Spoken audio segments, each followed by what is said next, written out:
तब्दीली की राहें आसान नहीं, वो भी तब जब मुल्क इक़्तिसादी और सियासी बहरान से गुजर रहा हो। श्रीलंका इसकी ताज़ा मिसाल है। आवाम सड़कों पर है, सदर फरार, जबकि वज़ीर आज़म रानिल विक्रमसिंघे ऐवान वज़ीर आज़म में महसूर हैं। मुल्क में इमरजेंसी नाफिज है। कानून की नाफिज करने वाले और बदलाव के मतवाले एहतजाजियों के बीच झड़पें हो रही हैं। एहतजाजियों को काबू में करने के लिए आंसू गैस के गोले, हत्ता के ताकत का इस्तेमाल भी किया जा रहा है। जरा के मुताबिक फायरिंग की भी खबरें हैं। श्रीलंका की सियासत और मईशत दोनों नाजुक दौर से गुजर रही हैं। आवाम का एतमाद सियासतदानों पर से उठ गया है, इसलिए वो रानिल विक्रमसिंघे को भी कारगुजार सदर के ओहदे पर नहीं देखना चाहते। एहतजाजियों का कहना है कि इमरजेंसी का नफाज आवाम के तहफ़्फ़ुज़ के लिए नहीं बल्कि उनकी आवाज़ को दबाने के लिए किया गया है। उनका यह भी दावा है कि वज़ीर आज़म विक्रमसिंघे इमरजेंसी का ऐलान नहीं कर सकते क्योंकि उन्हें ऐसा करने का इख्तियार नहीं है। Because this is the Prime Minister's office, one of the branches, and Prime Minister Vikramasinghe has been working out of here, and they want him to also resign along with the President, because otherwise, according to our Constitution, when the President resigns, the Prime Minister becomes interim or acting President. Well, when the protesters started coming, there was tear gas, so I am a resident, and it came into our homes as well, but then the barriers have been breached. And the protesters have now gone towards the entrance, but they have moved special forces, armed army troops, just moved in through the road, and they have deployed themselves inside. So we certainly hope that there will not be weapons used against unarmed protesters, because that will be a gross violation of PDP सदर महबूबा मुफ्ती ने आज कहा कि मुक़द्दस अमरनाथ गुफा के इर्द गिर्द ecosystem रोजाना 5000 से ज्यादा यात्रियों को जाने की इजाजत नहीं देता है। उन्होंने कहा कि गुफा के करीब हालिया बादल फटना दर्शन के लिए इजाजत से ज्यादा यात्रियों को इजाजत देने का नतीजा था। महबूबा ने अपनी रिहायशगाह पर खिताब करते हुए कहा कि कश्मीरी अवाम कभी भी यात्रा के खिलाफ नहीं रहे, लेकिन बीजेपी हुकूमत इस यात्रा को कश्मीर फतह करने की तरह पेश कर रही है। महबूबा ने यह भी कहा कि इंतजामिया की तरफ से उठाए गए बेमिसाल हिफाजती इक़दामात खास तौर पर जनूबी कश्मीर में मकामी आबादी के लिए एक डरावना ख्वाब बन गए हैं। महबूबा ने यह भी कहा कि इंतजामिया हालिया साल में हुई हलाकतों की असल तादाद से मुताल्लिक हक़ाइक़ को छुपा रही है। इस तरह से बीजेपी ने इसको यात्रा से कम बल्कि एक सियासी हथकंडा, एक पॉलिटिकल जो है इशू बनाया हुआ है कि जैसे जम्मू कश्मीर को फतह करना है। इसलिए आगे नहीं देखो, पीछे नहीं देखो। जो अभी हाल ही में अनंतनाग में मुझे मालूम है एक छोटा बच्चा, नवजात बच्चा मर गया क्योंकि गाड़ी को पास ही नहीं होने दिया। जब तक उसकी माँ अस्पताल पहुंची वो मर गया था। वो बच्चा जो है अस्पताल से निकलते ही मर गया। इसी तरह से बहुत मुसीबत है, खासकर साउथ के जो लोग हैं उनके लिए वबाली जान बन गए। उन्हीं के लिए नहीं बल्कि हमारे जो यात्री हैं उनके लिए भी इन्होंने वबाली जान बनाया, क्योंकि जो वहाँ माहौलियात है वो इजाजत नहीं देता है कि वहाँ दिन को 5000 से ज्यादा लोग जाने चाहिए। उसकी इजाजत नहीं है क्योंकि अल्लाह ताला का एक कुदरती माहौल का होता है। इन्होंने हजारों की तादाद में वहाँ लोग भेज दिए। नतीजा ये हो गया कि जब क्लाउड बर्स्ट हो गया, अभी तक मालूम नहीं हमें, क्योंकि ये बता नहीं रहे हैं सच्ची बात। ये सिर्फ 15-16 लोगों की बात कर रहे हैं, मगर जितने लोग गायब हैं, जिस तरह मोटरसाइकिल वहां से निकलते हैं, जिस तरह घोड़ों की लाशें निकलती हैं, खच्चरों की लाशें निकलती हैं, और जितने लोग गायब हैं, उससे लगता है कि नुकसान जानी बहुत ज्यादा हुआ है जितना ये बताते हैं। पर क्यों? इनकी हठधर्मी की वजह से। इनको जैसे जम्मू कश्मीर में हमारे यात्रियों को नहीं आना था, हमारे मेहमानों को नहीं आना था, बल्कि जम्मू कश्मीर पे कोई चढ़ाई करनी थी। 7 लाख आएंगे, 8 लाख आएंगे, 2 महीने चलेगी यात्रा।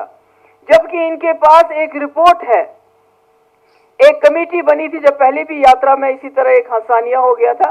एक रिपोर्ट बनी थी कि यात्रा में माहौलियात को नजर रखते हुए 6000 से 5000 से लोग दिन को नहीं जाने चाहिए। 1 लाख से ज्यादा लोग नहीं जाने चाहिए और एक ही महीना यात्रा। नेशनल कॉन्फ्रेंस के सदर और member parliament doctor Farooq Abdullah ने आज कहा कि कश्मीर में मिलिटेंसी उस वक्त तक खत्म नहीं होगी जब तक हुकूमत हिंद जम्मू कश्मीर के लोगों के दिल नहीं जीत लेती। फारूक अब्दुल्ला ने पार्टी हेडक्वार्टर श्रीनगर में मीडिया से बात करते हुए कहा कि मरकजी हुकूमत को पड़ोसी मुल्क से बात करके मसले कश्मीर को हल करना होगा।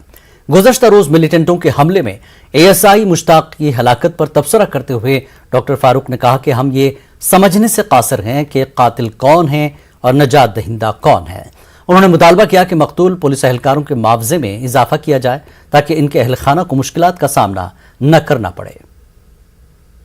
हुकूमत से भी ये कहूँगा कि मेहरबानी करके इसका मुआवजा इतना अच्छा होना चाहिए जो घर बच सके, कंपनसेशन इतनी अच्छी होनी चाहिए कि उसका जो घर है वो इज्जत से चल सके। और ये भी कहूँगा कि ये कारवान जो है मिलिटेंसी का ये ख़त्म होने वाला नहीं है। ये बार बार बयान देते हैं इनके मिनिस्टर और ये कि ये ख़त्म हो गया। मैं इनसे कहता हूँ ये ख़त्म नहीं होगा जब तक आप कश्मीर के लोगों के दिलों को जीतने की कोशिश नहीं करेंगे और हमारे पड़ोसी मुल्क से बातचीत करने के बाद इसका हल नहीं ढूंढेंगे। जब तक वो हल नहीं ढूंढा जाएगा हम लोग इसमें पिसते जाएंगे, मरते जाएंगे और कोई तवज्जो नहीं दी जाएगी। भी हो सकता है, अल्लाह रहम करे। हम तो दुआ करते हैं कि अल्लाह ताला हमें उस मुश्किल से नजात दे जो श्रीलंका में हुई, और हम श्रीलंका के लोगों के लिए भी दुआ करते हैं कि अल्लाह ताला इनको इस मुसीबत से। सुप्रीम कोर्ट ने बुलडोजर कार्रवाई पर रोक लगाने से इनकार कर दिया है। इस मामले की अगली समाअत 10 अगस्त को होगी। जमीयत उलमा हिंद ने बुलडोजर कार्रवाई पर रोक लगाने की अपील की थी। वाज़ेह है कि उत्तर प्रदेश में बुलडोजर की कार्रवाई के खिलाफ सुप्रीम कोर्ट में दायर दरख्वास्त पर हुकूमत ने वाज़ेह तौर पर कहा है कि यह अमल कानून के तहत किया गया है। हुकूमत ने कहा कि अब तक जहां भी कार्रवाई हुई है वो सब कानून के तहत हुई है। यूपी हुकूमत ने कहा कि जमीयत की अर्जी गैर कानूनी तामीरात को बचाने की कोशिश कर रही है। अपनी बात को साबित करने के लिए उन्होंने सहारनपुर केस का जिक्र किया। उन्होंने कहा कि सहारनपुर में सिर्फ 20 मकानात की तामीरात को हटाया गया जो सरकारी जमीन पर थे। अब भी लोग उन घरों में रह रहे हैं। जवाब दाखिल करते हुए हुकूमत ने सुप्रीम कोर्ट में मजीद कहा कि प्रयागराज का मामला हाई कोर्ट में है।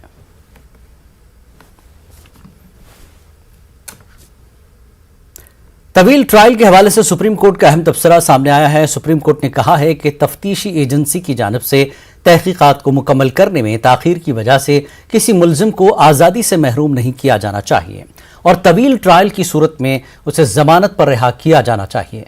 जस्टिस संजय किशन कौल और MM सुंदरेश की बेंच ने अदालतों के जरिए जमानत देने और तफ्तीशी एजेंसियों के जरिए गैर जरूरी गिरफ्तारी को रोकने के मामले पर जामे रहनुमा खतूत मंजूर कर लिए हैं।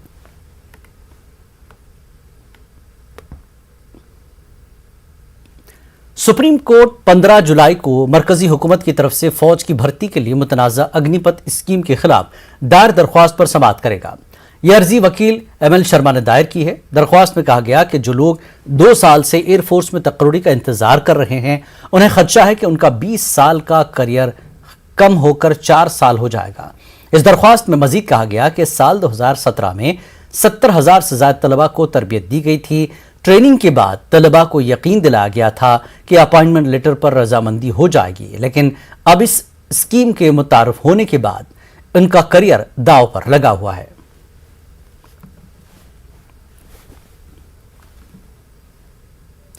उदयपुर के कन्हैयालाल कातिल केस में NIA आज 9 मजीद मुलजिमों से पूछताछ कर रही है। कल उन 9 अफराद की रिहाइशगाहों पर छापा मारा गया था। इन मुलजिमीन को जयपुर में NIA दफ्तर बुलाया गया है। कल भी उदयपुर पुलिस लाइन में इंक्वायरी हुई थी। बता दें कि NIA ने मुलजिम मुजीब को अपनी तहवील में लिया है। वहीं दूसरी जानिब कल कन्हैयालाल कातिल केस के 7 अहम मुलजिमीन की जयपुर की NIA अदालत में पेशी हुई थी, जहां से अदालत ने 3 मुलजिमीन को NIA की तहवील में और 4 मुलजिमीन को जेल भेज दिया। वाज़ेह के कन्हैया को 28 जून को कत्ल कर दिया गया था।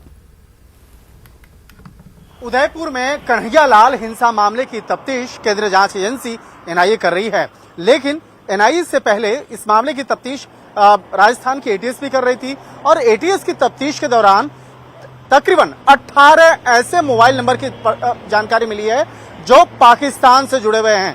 पाकिस्तान के उन 18 नंबर से तकरीबन 300 लोग जो लगातार बातचीत करते थे उसकी भी जानकारी मिली है और उस 300 लोगों के बारे में जब आंकड़ा जब खंगाला गया तो पता चला कि वो तकरीबन भारत के 25 राज्यों में अलग अलग राज्यों के रहने वाले लोग हैं, जिसमें कि बिहार, पश्चिम बंगाल, उड़ीसा, केरल, उत्तर प्रदेश, इन तमाम राज्यों के जो लोग हैं, जिसमें कि 300 ऐसे लोग हैं जो अब जांच एजेंसी के रडार पे आ चुके हैं। और हालांकि इस मामले पर जो राजस्थान की एटीएस है, उन्होंने भी इस मामले पर आगे तफ्तीश के लिए केंद्रीय जांच एजेंसी एनआईए को बकायदा रिक्वेस्ट किया है और तमाम जो जानकारियों को साझा किया है। जिस तरह से हमारे सूत्र बताते हैं कि इस मामले में आगे अब केंद्रीय जांच एजेंसी अब इस मामले की पड़ताल करेगी। और उस 300 नंबर के बारे में जो जानकारी मिली है कि वो जो 300 लोग हैं, हालांकि उसका संबंध जो एक संगठन है दावत इस्लामी, उसके साथ भी जुड़ता हुआ नजर आ रहा है।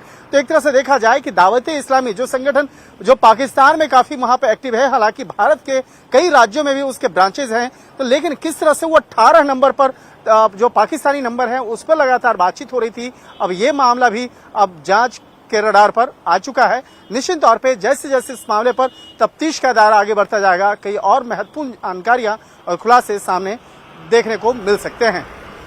वीडियो जर्नलिस्ट बेनू के साथ शंकर आनंद, न्यूज़ 18 एनआईए मुख्यालय, दिल्ली।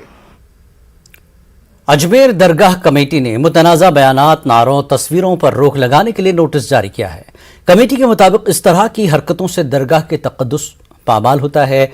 इश्तिआल अंगेजी बयान और नारेबाजी करने वालों के खिलाफ कानूनी कार्रवाई करने की बात भी नोटिस में की गई है। हालिया दिनों में दरगाह अहाते से कुछ बयान और नारे सोशल मीडिया पर वायरल हुए थे, जिसके बाद कमेटी ने यह नोटिस जारी किया है।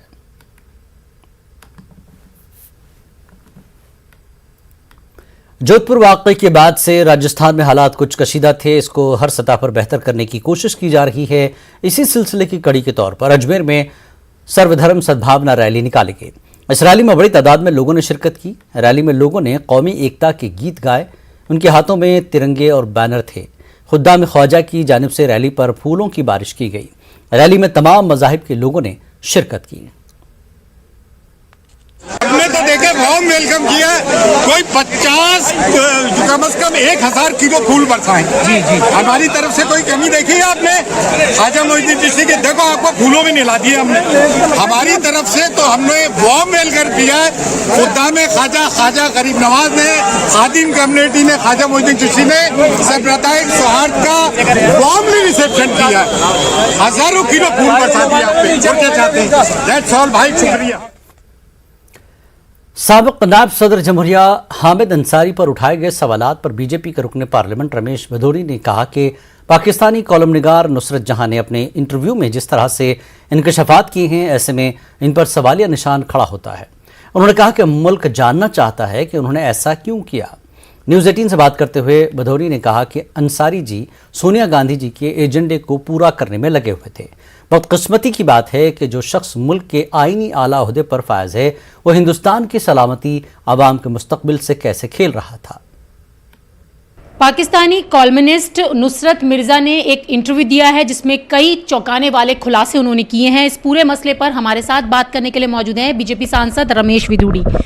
विधूड़ी जी, एक पाकिस्तानी यूट्यूबर शकील चौधरी को एक इंटरव्यू दिया है पाकिस्तानी कॉलमनिस्ट नुसरत मिर्जा ने, जिसमें कई चौंकाने वाले खुलासे किए हैं और ऐसे खुलासे किए हैं जो कि हमारे भूतपूर्व उपराष्ट्रपति हामिद अंसारी को लेकर भी संशय की स्थिति यहाँ पर पैदा करते हैं।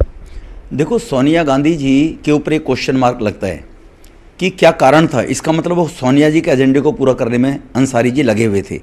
दुर्भाग्य है कि देश के संवैधानिक उच्च पद पर बैठने वाला व्यक्ति और वो किस प्रकार से भारत की सुरक्षा, भारत के 125 करोड़ लोगों के भविष्य के साथ में वो खिलवाड़ कर रहे थे।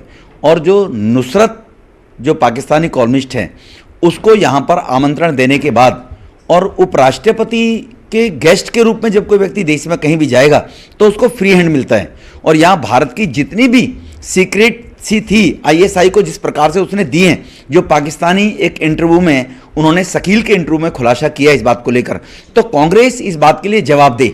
राहुल गांधी बार बार चाइना के लोगों के साथ मिलता है, तो इस खानदान की मनस्थिति क्या है ये जग जाहिर होती है। और ऐसे व्यक्ति के बारे में देश की इंटेलिजेंस, इंटरनल इंटेलिजेंसी वो क्या कर रही थी कि उसी व्यक्ति को दोबारा राष्ट्रपति बनाने के लिए तय किया गया। तो क्या सोनिया मुख्य चीफ सरकार चलाने वाली हेड तो सोनिया जी थी, मनमोहन सिंह तो बेचारे मुंडू थे। तो सोनिया जी को ये खबरें मिलने के बाद भी उन इंटेलिजेंस ने दी होंगी, तो उसके बाद दोबारा उनको उपराष्ट्रपति बनाना, इसका मतलब सोनिया जी देश को बिकवाना चाहती थी। तो आपने देखा, ये थे हमारे साथ बात करने के लिए बीजेपी सांसद रमेश विधूड़ी, जिनका कहना है कि जिस तरीके से पूर्व उपराष्ट्रपति अब सवालों के घेरे में हैं, इसका जवाब कांग्रेस को देना चाहिए। कैमरा पर्सन फिरोज वानी के साथ रचना, न्यूज़ 18 दिल्ली। वक्त एक ब्रेक का, ब्रेक के बाद फिर लौटेंगे।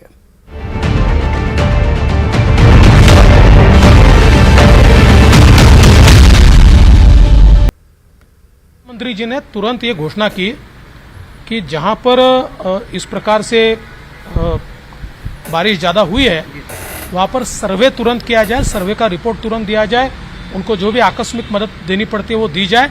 साथ साथ अगर कई दुर्दैव से मृत्यु हुई है तो उन लोगों को जो मुआवजा देना पड़ता है वो मुआवजा तुरंत दिया जाए। और महाराष्ट्र में गुज़श्ता कई दिनों से लगातार जारी बारिश के सबब नदी नालों में पानी खतरात से ऊपर बहने लगा है। इसी तरह भिवंडी की कुंवारी नदी में ओवरफ्लो होने के बाद इसका पानी अब अतराफ की बस्तियों में दाखिल होने लगा है, जिसके सबब मज़ाफ़ात की आबादियों को खतरात लाक होने लगे हैं। इंतज़ामिया ने उन्हें मुतहरिक रहने और महफूज मकामात पर जाने की सलाह दी है।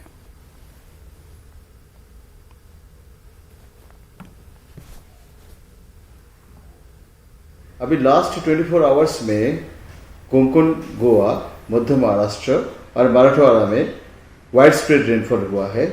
बहुत सारे जगह में heavy to very heavy rainfall हुआ है एंड आइसोलेटेड प्लेसेस में एक्सट्रीम हेवी रेनफॉल भी हुआ है in all this 3 met subdivisions like your, जैसे मैंने बोला है, मध्य महाराष्ट्र, मराठवाड़ा एंड कोंकण गोवा। अभी महाराष्ट्र में मानसून काफ़ी एक्टिव स्थिति में है, जैसे ये काल भी था। ये एक्टिव स्थिति में रहने का कारण है कि फेवरेबल सिनॉप्टिक सिचुएशंस। अभी कौन सा फेवरेबल सिनॉप्टिक सिचुएशंस जो आज भी कायम है ये मैं बताना चाहूँगा। एक तो काल जो साउथ कोस्टल उड़ीसा के ऊपर जो well marked low pressure area था वो आज भी उसी जगह पे है as a well marked low pressure area and इसके एसोसिएटेड जो साइक्लोनिक सर्कुलेशन है it is extending up to 7.6 kilometre. और कल जो ईस्ट वेस्ट शेयर जोन था वो आज भी वो ईस्ट वेस्ट शेयर जोन है along 20 degree north latitude at the middle level of the atmosphere.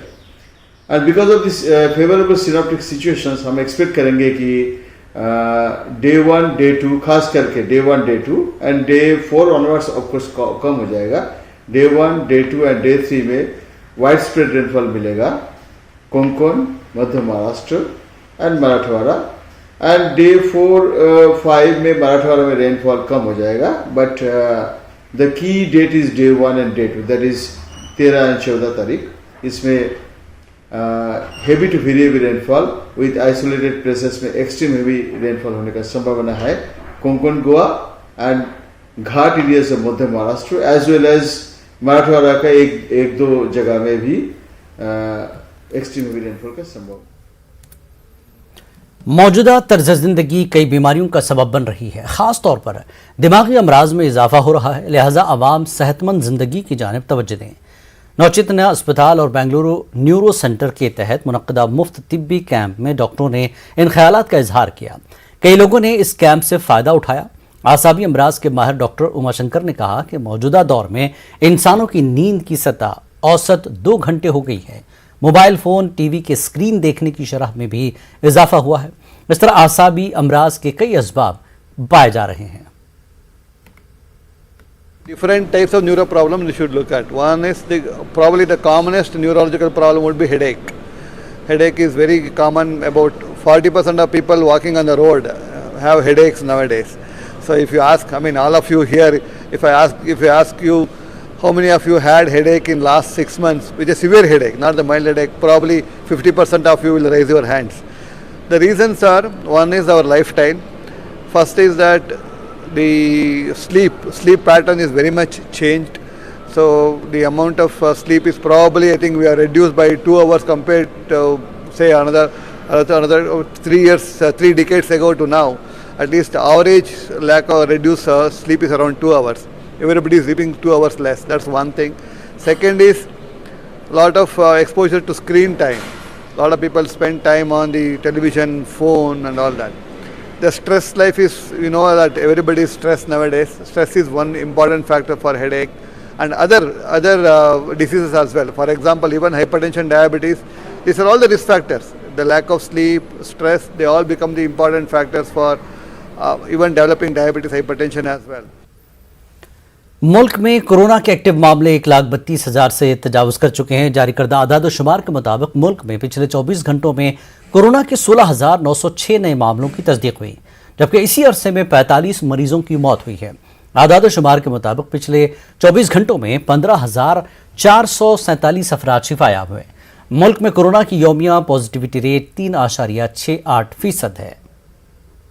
देश में कोरोना वायरस के बढ़ते केसेस ने सबकी चिंता बढ़ा दी है और अगर पिछले 24 घंटे की बात करें तो 16,000 से ज़्यादा केसेस सामने आए हैं, वहीं 45 मौतें हुई हैं और इस मौतों के आंकड़ों ने कहीं ना कहीं लोगों को चिंता में डाल दिया है, क्योंकि ये आंकड़े अब सबको डराने लगे हैं। जितनी डेथ रेट ज़्यादा हो रही हैं उससे ज़्यादा लोगों को चिंता भी बन रही है और वहीं डॉक्टर्स और एक्सपर्ट्स का लगातार कहना है कि लोग जो हैं वो लापरवाह होते जा रहे हैं, ना मास्क लगा रहे हैं, ना सोशल डिस्टेंसिंग का पालन कर रहे हैं और जब से नए सब वेरिएंट्स मिले हैं तो केसेस जो हैं वो लगातार बढ़ रहे हैं और डेथ रेट भी बढ़ता जा रहा है। तो लोगों को अभी सतर्क रहने की बहुत ज़रूरत है, क्योंकि इसके नए रूप सामने आ रहे हैं और कोरोना कहीं ना कहीं डरा रहा है। वहीं अगर हम एक्टिव केसेस की बात करें तो 1,32,000 एक्टिव केसेस हो गए हैं और 2-3 दिन से लगातार ये उछाल देखने को मिल रहा है केसेस में, क्योंकि जब से नए वेरिएंट सामने आए हैं तो टेस्टिंग्स पर, वैक्सीनेशन पर भी जोर दिया जा रहा है, लेकिन लोगों का जो डर है वो कम हो गया है और लोग सतर्क नहीं हैं। और अब बहुत ज़रूरी हो गया है कि लोग सतर्क हो जाएं, क्योंकि जो डेथ रेट है वो कहीं ना कहीं एक चिंता का विषय बनता जा रहा है। तो कैमरामैन हरीश के साथ फराह खान, न्यूज़ 18 दिल्ली। कश्मीरी फनकार ने अपनी फनकारी का बेहतरीन नमूना पेश किया है। उसने कारपेट पर तिरंगा बनाकर लोगों की खूब वाहवाही लूटी। मकबूल अहमद डार काफ़ी लंबे वक्त से कारपेट का काम करते हैं। उन्हें ख्याल आया कि कुछ नया किया जाए जिससे उनकी मकबूलियत में इजाफा हो। उन्होंने तिरंगा कारपेट बनाने की शुरुआत की। उन्होंने कहा कि तिरंगा मोहब्बत, भाईचारे और यकजहती की निशानी है और कौमी त्योहारों पर इसका बहुत ज़्यादा इस्तेमाल होता है, जिसको जहन में रखकर इन्होंने इस कारपेट को तैयार किया।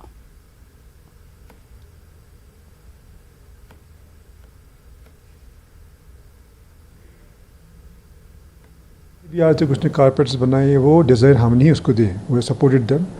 एक तो रेट भी हम उनको थोड़ा सा भी कर लेते हैं, प्लस इसका भी आइडिया था बिकॉज ही वांटेड, वो खुद ही आया था, जनाब मुझे ये बनाना है, फ्लैग, नेशनल फ्लैग बनाना है, हमें क्या मदद हो सकता। हमने कहा कोई बात नहीं, हम बराबर आपको जैसा चाहेंगे वैसा बनाएंगे।